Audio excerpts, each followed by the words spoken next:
For years, Amanda controlled who got a table and who didn't. But when the people she turned away turned out to be the restaurant's owners, she suddenly found herself on the other side of the door.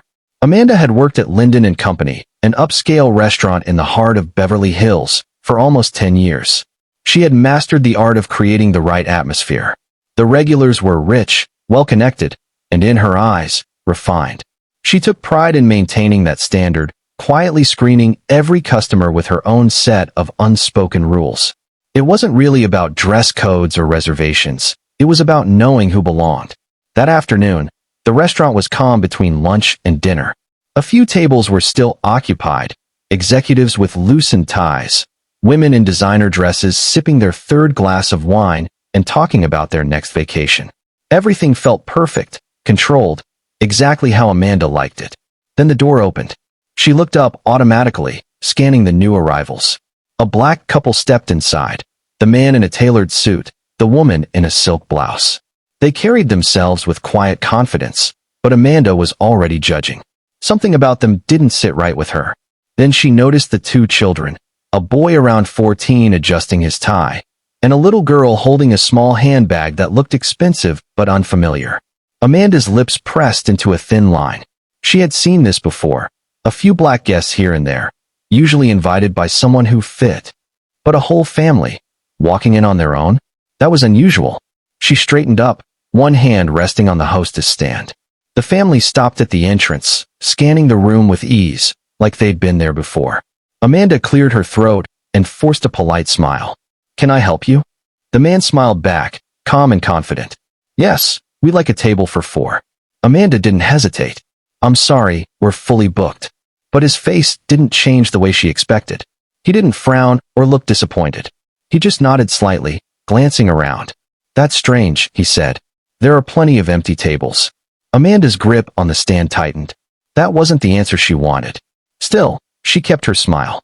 "Unfortunately," she said, "those tables are reserved." It was a lie, and everyone knew it. The wife looked around again, lips pressed together but staying silent. The children waited quietly, watching their father. He took a slow breath. "All right," he said calmly. "We'll wait." Amanda shook her head. "I'm afraid there won't be any openings tonight." A quiet pause filled the air. The wife looked at her husband. The boy shifted nervously. The man gave a small nod, like he'd already expected this. "In that case," he said, "I'd like to speak with the manager." Amanda's fake smile slipped for a moment. Of course, one of those guests. The kind who thought asking for the manager would change anything. It wouldn't. The general manager, Paul, was rarely around, and even when he was, he trusted Amanda's judgment completely. Her voice turned sharp but polite. "I'm sorry, the manager isn't available right now." The wife sighed softly, adjusting her handbag.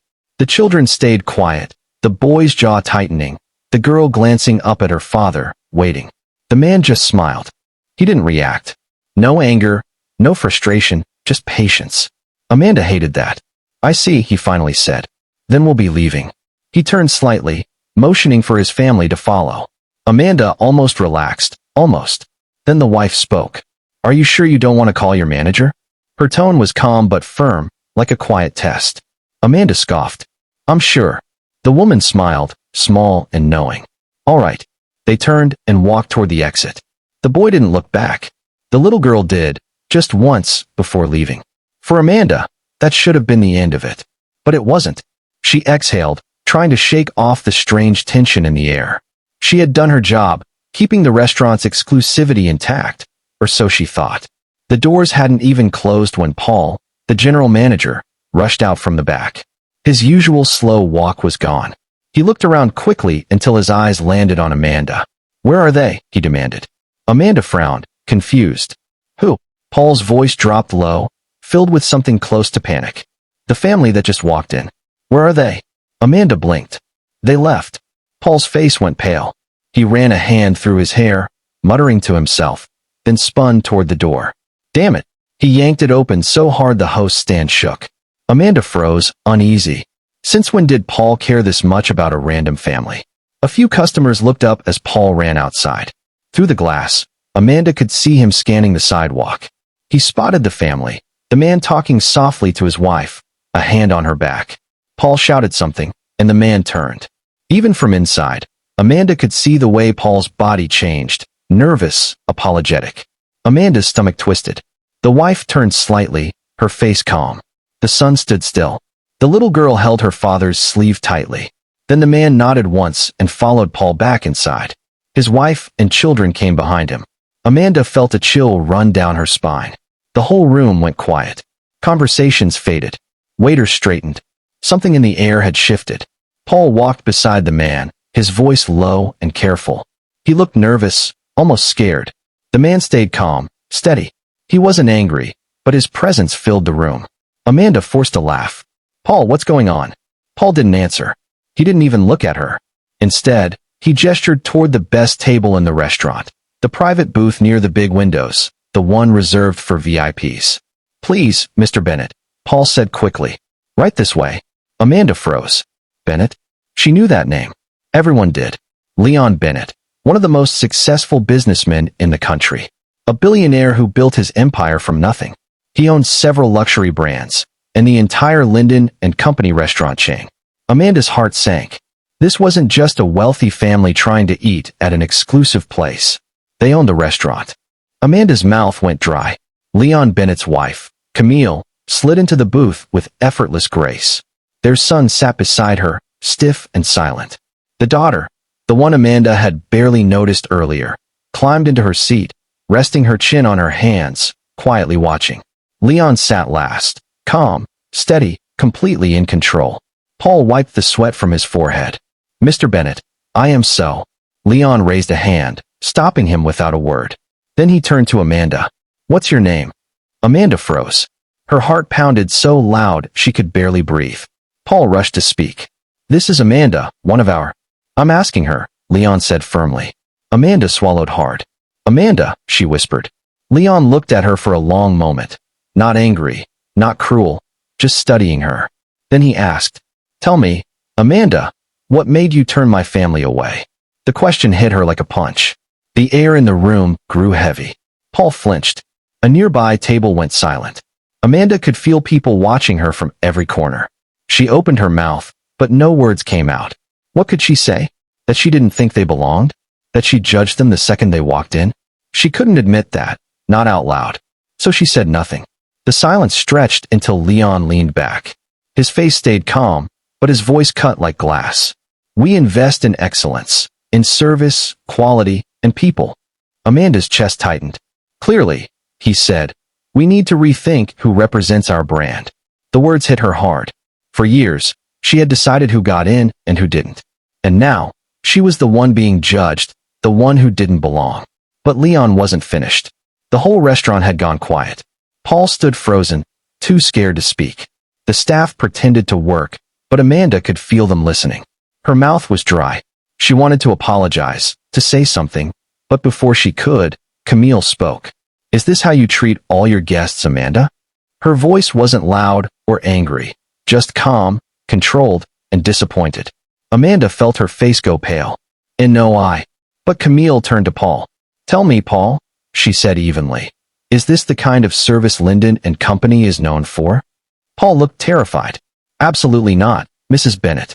This was a terrible misunderstanding." Leon didn't look away. "Was it?" Paul hesitated. "And Mr. Bennett, Amanda has always been one of our best employees. This was just bias," Leon said flatly. Paul flinched. Amanda's chest tightened. Leon tapped his finger on the table.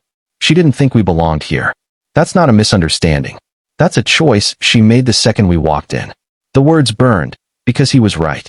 Amanda's stomach twisted. In a way she had never felt before, Amanda's chest tightened with shame. Camille glanced at her husband before calmly reaching for the menu, flipping it open as if the conversation was already over. "I assume our meals will be covered," she said softly. Paul nodded so fast it almost looked painful. "Of course, Mrs. Bennett. Absolutely, on the house." Leon leaned forward slightly, his dark eyes locking onto Amanda. "Amanda," he said quietly, "you can take the rest of the day off." Her heart dropped. It wasn't an official firing, but the message was clear. Her shift was over. She opened her mouth, desperate to say something, anything, but Leon's expression stopped her cold. The conversation was finished. Her legs felt weak as she took a slow step back. Paul still wouldn't look at her. The other employees stole quick, guilty glances, but no one spoke. They didn't have to. Everyone knew what had just happened. And as Amanda turned away, humiliated and hollow, she realized something painful. She had spent years deciding who belonged. Now, she was the one being shown the door. Outside, the cool Beverly Hills air hit her like a slap. The streets, usually bright and polished, felt different now. For years, she had walked past these same storefronts carrying herself with quiet authority, a belief that she understood this world. Now she felt small. Her fingers trembled as she reached for her phone, but there was no one to call. What would she even say? That she had been sent home, not because of a mistake, but because of a choice she made. The worst part was knowing it wasn't a misunderstanding. She had spent years justifying how she treated people, who she welcomed, who she quietly discouraged. It had never been blatant, never written down, but it had been there, shaping every decision she made. And now, she was paying for it. She thought about Leon Bennett, how calm and steady he'd been. He hadn't needed to yell or make a scene. His presence alone was enough. And Camille, she had barely raised her voice, yet Amanda would never forget that look in her eyes. A quiet understanding of exactly what had happened and exactly why. Amanda swallowed hard, fighting the sting of humiliation. A part of her wanted to rage, to convince herself she was the victim, that she was only following some unspoken rule of exclusivity. But deep down, she knew the truth. She had been wrong, and there was no undoing it. Just then, the restaurant doors opened behind her. Amanda turned quickly, heart pounding. Paul stepped out, rubbing the back of his neck. The usual confidence in his voice was gone, replaced by something else. Shame. He sighed. Amanda, I don't know what's going to happen. But Mr. Bennett. He stopped, exhaling sharply. He's making calls. Amanda's chest tightened. Is he firing me? She whispered. Paul hesitated. I don't know. Silence stretched between them before he finally muttered. I told you to be careful.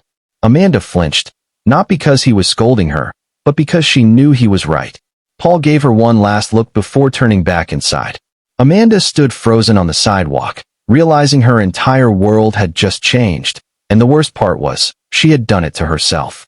Life has a way of teaching lessons when we least expect them. Amanda thought she was in control, but in truth, her choices controlled her. We don't always get second chances to make things right, and sometimes, the consequences of a single moment can last a lifetime. What we do when no one is watching matters, because eventually, someone always is. What do you think should happen to Amanda? Should she be fired, or given a second chance? Let us know in the comments. And if you believe in treating people with fairness and respect, hit that subscribe button, because the real measure of character isn't in what we say, but in how we act.